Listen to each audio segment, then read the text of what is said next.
Have you ever felt like you're the only one trying to do the right thing, while the world around you seems to be spinning out of control? If you have, then you'll find a kindred spirit in a man who lived thousands of years ago, a man named Noah. Imagine a world, generations after Adam and Eve. Humanity had spread across the earth, but instead of growing in goodness, it grew in corruption. Violence, greed, and selfishness were everywhere. The Bible paints a bleak picture, saying that every thought of the human heart was only evil all the time. It was a dark, chaotic, and hopeless place. But amidst all that darkness, there was a single point of light. One man who still walked with God, who listened to his voice and lived a life of faith. His name was Noah. While the world had forgotten its creator, Noah remained faithful. He was, as the scripture says, a righteous man, blameless in his generation. God saw the corruption of the world, but he also saw the faithfulness of Noah. And because of this one man, God decided to do something extraordinary. He decided to wash the world clean and start over. He revealed his plan to Noah. "Build a massive ark," he said, "a giant wooden vessel, big enough to hold your family and 2 of every living creature on earth." Think about that for a moment. Noah was being asked to build something no one had ever seen before, for a disaster no one could even imagine. A boat in the middle of dry land, for a flood that would cover the entire world. There was no scientific data, no weather forecast, no precedent.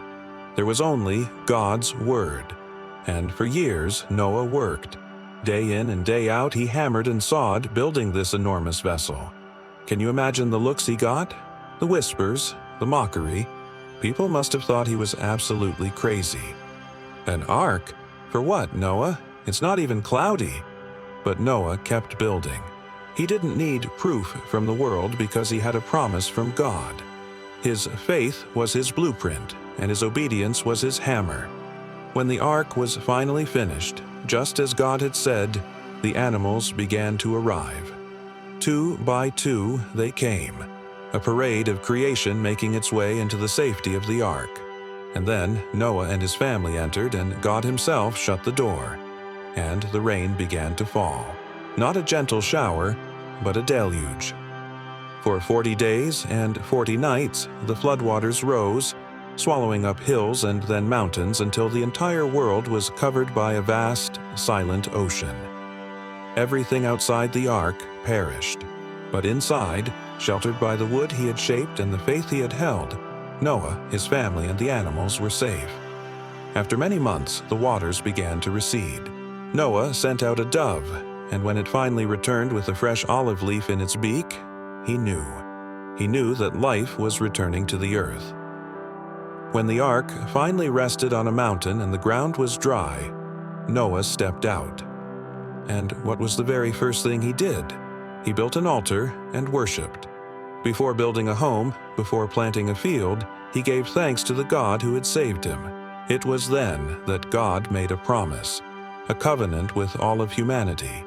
He placed a rainbow in the sky, a spectacular arc of color, as a sign that he would never again destroy the earth with a flood. The rainbow wasn't just a beautiful natural phenomenon. It was a divine promise of mercy, patience, and hope.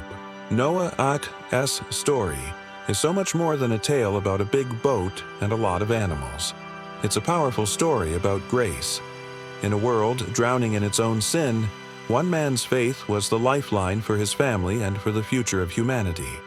It's a reminder that even when the world feels lost and dark, our obedience to God can shine brightly. It teaches us that faith isn't about seeing, it's about trusting the one who sees all. Let's take a moment to pray together. Father, thank you for your faithfulness, even when the world feels lost.